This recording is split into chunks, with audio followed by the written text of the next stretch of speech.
80च्या दशकाच्या उत्तरार्धात प्रचारक म्हणून वावरत असताना आपल्या मनात येणारे विचार, वादळं, संवेदना आदरणीय नरेंद्र मोदीजी आपल्या दैनंदिनीत आई जगदंबेच्या साक्षीने तिला उद्देशून लिहित असत.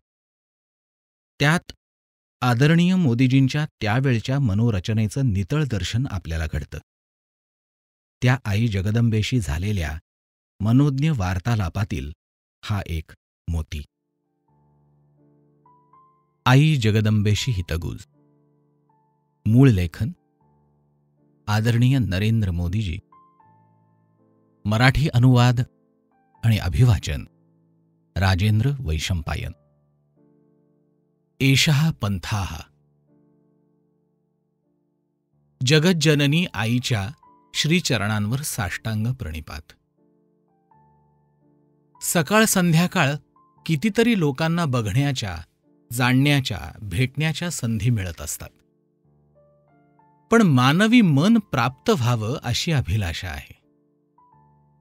असे किती? अशी उत्कंठा, इच्छा किती हृदयात वास करत असेल? समजत नाही की मानव कशाचा शोध घेतोय. असं तर नाही ना की मानव आपल्या स्वतःच्या प्रतिबिंबाच्या शोधातच गुरफटून गेला आहे. कधीतरी आपल्या आवश्यकता पूर्ण करण्याच्या हेतूनं त्याला साधनांची आवश्यकता असते. तसा मानव सुद्धा साधन म्हणून आवश्यक आहे. चारी दिशांना दृष्टी फिरवल्यावर जणू हृदयातील चित्कार याचाच संकेत देत असतात. मानवाच्या गरजा आहेत म्हणून त्याचा शोध सुरू आहे. काहीतरी प्राप्त करण्यासाठी प्रयत्न करतोय. काही प्राप्त झाल्याचा आनंद मानतो आणि अधिक प्राप्त करण्यासाठी आग लावत असतो.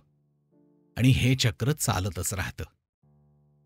आणि या सगळ्या क्रिया प्रक्रियांना किती कोमल नाव दिलंय, संबंध. कधी व्यक्तिगत, तर कधी माझा आपला माणूस, तर कधी मित्र, तर कधी प्रेमी. न जाणो कितीतरी शब्दशृंखला उभारून माणूस माणसाची पिळवणूक करत चाललाय. आणि ते सुद्धा केवळ आणि केवळ आपल्या इच्छापूर्तीसाठी. यापेक्षा अधिक काहीही नाही. सगळ्यांना प्राप्त करण्याचा प्रयत्न आहे म्हणून समर्पणाचं आवरण ओढून प्राप्त करण्याचा प्रयत्न होत असतो. आई, मानवाचं मन या हद्दीपर्यंत विकृत होत जाणार आहे. काही प्राप्त करायच्या अपेक्षेशिवाय सहज, सरळ, निरपेक्ष भावानं, पवित्रतापूर्वक, निर्मळ रूपात माणूस माणसाला प्राप्त करू शकत नाही का? या अशा प्रयत्नांचा मार्ग कठीण आहे का? तसही जीवनाची तृप्ती हाच तर जीवन धर्म आहे. आणि जर ही तृप्ती मानवी मनाला मानव स्वरूपात स्वीकारार्ह नसेल तर हा मार्ग कुठे जाऊन थांबेल? आज तरी मानव आपल्या स्वार्थाच्या पलीकडे जाऊन स्वतःने रचलेल्या मायाजालातून मुक्त होऊन जगण्यासाठी कुठे तयार आहे?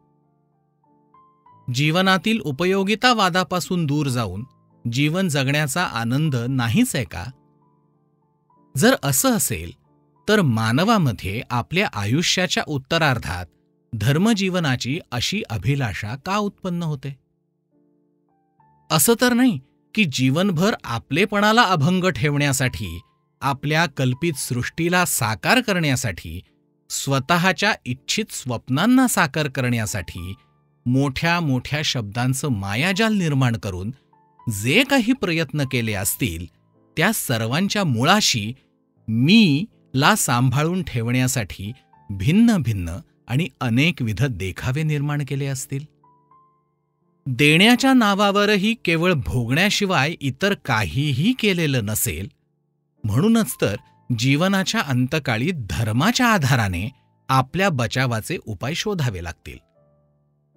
जणू कदाचित मानवही एक साधन आहे, तसा धर्मही एक साधन असेल का? आई, मी मानवाला त्याच्या पूर्ण रूपात प्राप्त करण्याचा अथक प्रयत्न करतो. कुठल्याही अपेक्षेशिवाय मानवाला मानवासारखं प्राप्त करून घेण्याची शक्ती दे. जिथे देवाणघेवाण काहीच नसेल, जिथे कोमल शब्दांचं भ्रमजाल नसेल. आई, मला काहीही सिद्ध करायचं नाहीये. मला तर स्वतःची आहुती द्यायची आहे.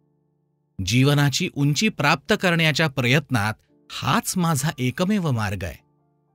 मानवाची मी साधन या रूपात कल्पना करूच शकत नाही. 23 डिसेंबर 1986. आई जगदंबेशी हितगुज. मूळ लेखन आदरणीय नरेंद्र मोदीजी. मराठी अनुवाद आणि अभिवाचन राजेंद्र वैशंपायन.